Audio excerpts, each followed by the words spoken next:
आज हम विशेष करके एक विशेष विशेष बात पर ध्यान देंगे और वो ये है कि हमारे जीवन का स्टैंडर्ड क्या है। हमारे जो जीवन की जो जो पैमाना है, रूल है, वो क्या है। पहली बात हम देखते हैं कि जब हम इस दुनिया में रहते हैं तो कई प्रकार के अनिश्चितता बनी रहती है। हम कोशिश करते हैं कि अच्छी नौकरी मिले, अच्छी जगह पढ़ाई हो, अच्छी फैमिली हो, अच्छा हमारा सब हम लोग हमें ऊंची दृष्टि से देखें। लेकिन क्या हम इन चीज़ों पर पूरा ट्रस्ट कर सकते हैं? क्या हमारा इन चीज़ों पर पूर्ण रीति से विश्वास कर सकते हैं कि सच में ये विश्वास योग्य है? और जब हम देखते हैं चारों तरफ तो जो सत्य है वो एक प्रकार से टूट सा गया है, डिके हो गया है। हम ऐसी जीवन जी रहे हैं जिसका कोई मतलब नहीं। आजकल अगर आप देखें चारों तरफ लोग अपने स्वार्थ से संबंधित जीवन बिता रहे हैं। मैं एक साधारणतः बात बता रहा हूँ, शायद आपके साथ ऐसा ना हो, लेकिन साधारणतः मनुष्य जो है वो बिना लक्ष्य के अपने बारे में और अभी के बारे में सोचता है कि मेरे लिए मुझको अभी क्या मिलेगा, क्या मुझे संतुष्टि देगी अभी। लिविंग फॉर नाउ, वो सब तो ठीक है, लेकिन इसके बाद क्या होगा शायद हमने इसके बारे में ज़्यादा ध्यान नहीं दिया हो। उदाहरण के रूप में अगर हमें एक टेबल बनाना पड़ता है तो हमें कुछ टूल्स की ज़रूरत पड़ती है, कुछ उपकरणों की ज़रूरत पड़ती है, और उसमें से एक टूल जो बहुत ही महत्वपूर्ण है वो है रूलर या स्केल। 1 फुट का स्केल जिसमें 12 इंच होते हैं और उसकी लंबाई भी बिल्कुल नपी तली होती है। उसको ना तो हम कम कर सकते हैं और ज़्यादा कर सकते हैं। और ये स्केल या 1 फुट रूलर जो है वो पूरी दुनिया में एक स्टैंडर्ड बना हुआ है। आप कहीं भी चले जाइए, किसी भी देश में, किसी भी समाज में, कहीं भी बढ़ई जो है वो बिल्कुल जो मेजरमेंट है, जो सही उसका जो मेजरमेंट होगा वो स्केल के द्वारा ही नापता है। वही स्टैंडर्ड है। वो नहीं कह सकता कि मेरा स्केल तो 12 बड़ा है, 12 इंच मेरा तो बहुत बड़ा है। नहीं, ये चारों तरफ एक ही स्टैंडर्ड है। तो उसी प्रकार से हमारे जीवनों में भी एक स्टैंडर्ड होता है और उसको अपने जीवन में अपनाना पड़ता है। कोई कुछ बोलता है। अब उदाहरण के रूप में अगर हम सब्ज़ी खरीदने जाए तो हर एक दुकान वाला, सब्ज़ी बेचने वाले बोलेगा भाई साहब हमारे यहाँ सबसे बढ़िया सब्ज़ी है।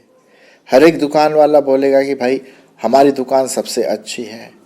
लेकिन प्रश्न उठता है कि क्या स्टैंडर्ड, क्या एक है जिससे हम नाप सकते हैं कि हाँ ये इसके द्वारा अगर हम नाप सके तो ये चीज़ अच्छी है, नहीं तो खराब है। मेरे प्रियो, उसी प्रकार से आत्मिक जीवन के लिए जो हमारे शारीरिक जीवन के बाद जनरली आएगा स्वर्ग में, हालांकि आत्मिक जीवन यहाँ भी स्टार्ट हो जाता है अभी, लेकिन उस स्टैंडर्ड को ध्यान में रखते हुए प्रश्न ये उठता है कि हम कौन से स्टैंडर्ड को लें, कौन सा हमारा पैमाना हो, सही पैमाना हो। और सबसे बढ़िया स्टैंडर्ड अगर हम देखते हैं तो वो है परमेश्वर का वचन। परमेश्वर का वचन एक यूनिवर्सल पैमाना है। उसी में हमें हमारे जीवनों के बारे में, मेरे जीवन के बारे में, आपके जीवन के बारे में, आपके वर्तमान काल के बारे में, भविष्य काल के बारे में, सब कुछ उसमें लिखा हुआ है। तो एक स्टैंडर्ड है, वो सत्य है। यीशु मसीह ने एक बार अपनी प्रार्थना में कहा कि सत्य के द्वारा उन्हें पवित्र कर, क्योंकि तेरा वचन सत्य है। और सत्य क्या है? आजकल हम जानते हैं हमारे कॉइन में, हमारे देश के जो कॉइन्स होते हैं 10 रुपये 5 रुपये का, उसमें बना रहता है अशोक चक्र का, उसके नीचे लिखा रहता है सत्यमेव जयते। सत्यमेव जयते कहने का मतलब सत्य की ही जीत होती है। तो वही सत्य आज हमारे सामने है, और वो है परमेश्वर का वचन, जो हमारे जीवन के लिए बहुत लाभदायक होता है। मैं कुछ पदों को जो बाइबल में से लिया गया है आपके सामने पढ़ने की कोशिश करूँगा। एक पद जो मुझे अभी यहाँ पर मिल रहा है वो है 2 तिमोथी और उसका 2 अध्याय और 3 अध्याय और उसका 16वां पद। 2 तिमोथी उसका 3 अध्याय और 16वां पद। 16वें पद में इस प्रकार से लिखा, मैं आपके सामने पढ़ने की कोशिश करूँगा। हर एक पवित्र शास्त्र परमेश्वर की प्रेरणा से रचा गया है और उपदेश और समझाने और सुधारने और धर्म की शिक्षा के लिए लाभदायक है। क्यों? ताकि परमेश्वर का जन सिद्ध बने और हर एक भले काम के लिए तत्पर हो जाए। तो मेरे प्रियो, ये है परमेश्वर का वचन। वही बात हम देखते हैं यूहन्ना 17:17 जो मैंने आपके सामने पढ़ा था। फिर से मैं उसको पढ़ देता हूँ। यूहन्ना उसका 17वां अध्याय और 17 पद। सत्य के द्वारा उन्हें पवित्र कर, क्योंकि तेरा वचन सत्य है। तो हमारे पास एक स्टैंडर्ड है, एक पैमाना है अपने जीवन को देखने के लिए, अपने जीवन को मापने के लिए। और यदि जब हम इस परमेश्वर के वचन को, जो बिल्कुल सत्य है, जो पवित्र आत्मा के द्वारा रचा गया है, जब हम पढ़ते हैं कि ये परमेश्वर की प्रेरणा से, अर्थात पवित्र आत्मा के द्वारा हर एक शब्द, हर एक पेज ये वहाँ पर लिखा गया है, तो इसका मतलब ये बहुत सत्य है। और इसी के आधार पर आप और मैं अपना जीवन व्यतीत करना है और करते रहेंगे। तो ये वचन, हमें इस वचन को लेकर के हमें करना क्या है? तो मेरा जो तीसरा पॉइंट है वो ये है कि हमें इस वचन को पढ़ना है। ये बहुत ज़रूरी है कि आप और मैं इस वचन को पढ़ें, क्योंकि भजन संहिता और उसके पहले अध्याय में हम देखते हैं, बाइबल का भी वही भाग है कि पहला अध्याय और पहले पद से मैं आपके सामने पढ़ूंगा 1 से 3। क्या ही धन्य है वह पुरुष जो दुष्टों की युक्ति पर नहीं चलता और न पापियों के मार में खड़ा होता और न ठट्ठा करने वालों की मंडी में बैठता है, परंतु वह तो यहोवा की व्यवस्था से प्रसन्न रहता और उसकी व्यवस्था पर रात दिन ध्यान करता रहता है। वह उस वृक्ष के समान है जो बहती नालियों के किनारे लगाया गया है और अपनी ऋतु में फलता है और जिसके पत्ते कभी मुरझाते नहीं। इसीलिए जो कुछ पुरुष वह करे वह सफल होता है। तो यहाँ पर हम देखते हैं कि ये जो वचन है ये बहुत प्रभावशाली है, हमारे जीवन को बदलने वाला, हमारे जीवन में सफलता लाने वाला परमेश्वर का वचन है। और लिखा हुआ है कि क्या ही धन्य है वह पुरुष, मतलब कौन सा पुरुष? वो जो परमेश्वर के वचन को पढ़ता है।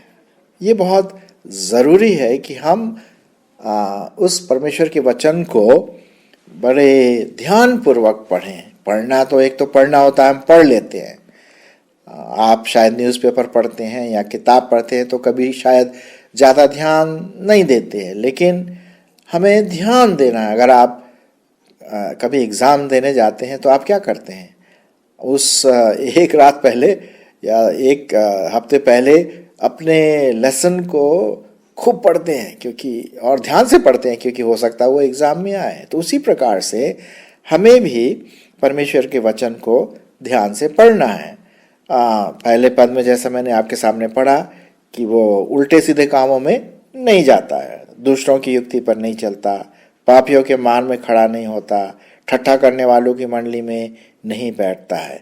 तो ये उल्टे सीधे गलत काम जो जनरली हमारे व्यवहार से आते हैं, हमारे नेचर में हैं, कभी कभी ऐसा हो जाता है। गंदे जोक्स, किसी के बारे में गंदी बात करना और उल्टी सीधी बातें सोचना, विचारना या उस पर चलना, तो हमें वो काम नहीं करना। तो फिर करना क्या है? परंतु वह तो यहोवा की व्यवस्था से प्रसन्न रहता और उसकी व्यवस्था पर रात दिन ध्यान करता रहता है। यहाँ पर व्यवस्था का तात्पर्य है कि परमेश्वर का वचन, जिसे हम बाइबल भी कहते हैं, पवित्र बाइबल, पवित्र परमेश्वर का वचन। पवित्र हम इसलिए कहते हैं क्योंकि ये परमेश्वर की ओर से लिखा हुआ है और ये पवित्र है, सच्चा, परमेश्वर का सच्चा पवित्र वचन है। तो वो उस पर रात दिन ध्यान करता रहता है। तो न सिर्फ हमें पढ़ना है, लेकिन पढ़ने के साथ साथ हमें उसको याद भी करना है। अब मेमोराइज जिसे हम कहते हैं, मैं एक और पद आपके लिए सामने पढ़ूंगा। भजन संहिता 119 और उसका 9 और 11। आप में से शायद कई लोग जानते होंगे इस पदों को, लेकिन मैं आपके सामने पढ़ने की कोशिश करूंगा। यहाँ पर हालांकि जवान लोगों के बारे में लिखा हुआ है, लेकिन हम सबों के लिए है। शायद अगर आप जवान सुन रहे हैं तो आपके लिए तो बहुत ही महत्वपूर्ण है, बहुत इम्पोर्टेंट है। लिखा हुआ है, जवान अपनी चाल को किस प्रकार से शुद्ध रखे। आजकल आप जानते हैं कि चारों तरफ बहुत अट्रैक्शन है, पाप में गिरना बहुत आसान है और ड्रग्स में कई लोग गिर जाते हैं, पोर्नोग्राफी, अश्लील पिक्चर वगैरह देखते हैं और कई उल्टे सीधे काम करते हैं। चीटिंग, क्लासेस में जब एग्ज़ाम होता है शायद चीटिंग भी करते हैं। तो जवान अपनी चाल को कैसे शुद्ध रखे? लिखा हुआ है, तेरे वचन के अनुसार सावधान रहने से। जब हम परमेश्वर का वचन पढ़ेंगे तभी हमें पता पड़ेगा कि अरे नहीं, ये गलत है। और एक और लिखा हुआ है 11 पद में कि मैंने तेरे वचन को अपने हृदय में रख छोड़ा है कि तेरे विरुद्ध पाप ना करूं।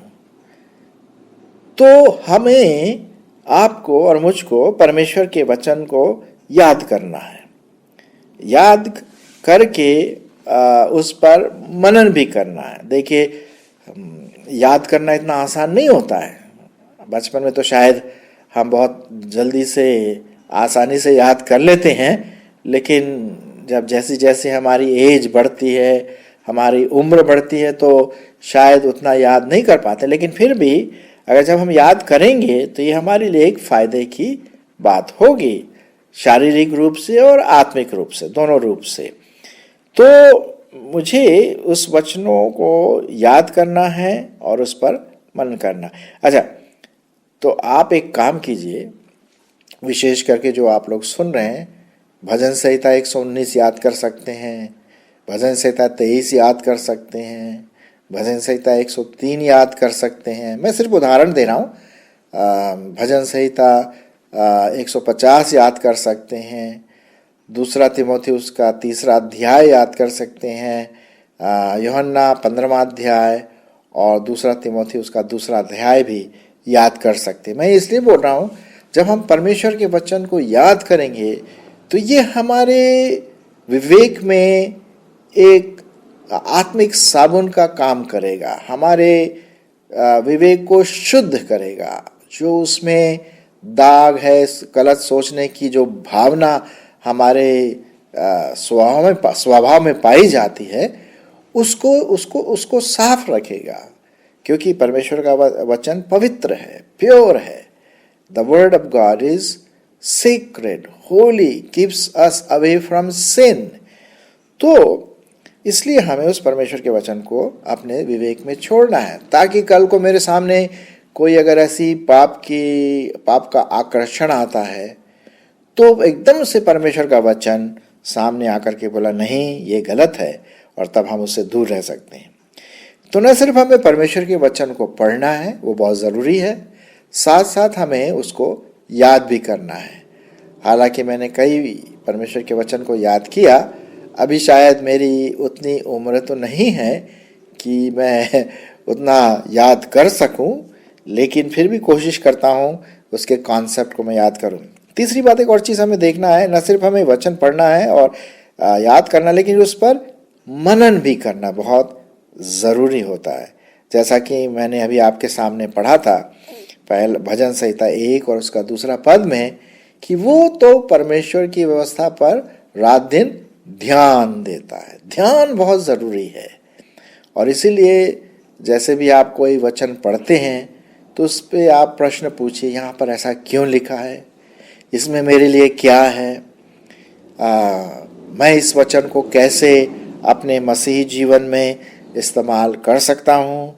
तो जब हम उस पर ध्यान देंगे तो वो हमारे पूरे व्यक्तित्व में और विशेष करके हमारे मन में एक शुद्धिकरण का काम करेगा।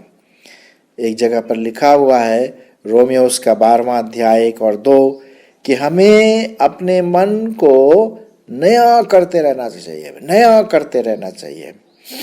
आपने शायद देखा होगा ये जितने भी प्योरीफायर आते हैं बाज़ार में, मार्केट में मिलते हैं, वाटर प्योरीफायर, पानी को शुद्ध करने की मशीन, इलेक्ट्रिक से भी चलती हैं और वैसे भी आप उसमें पानी डालते तो बीच में एक फ़िल्टर होता है।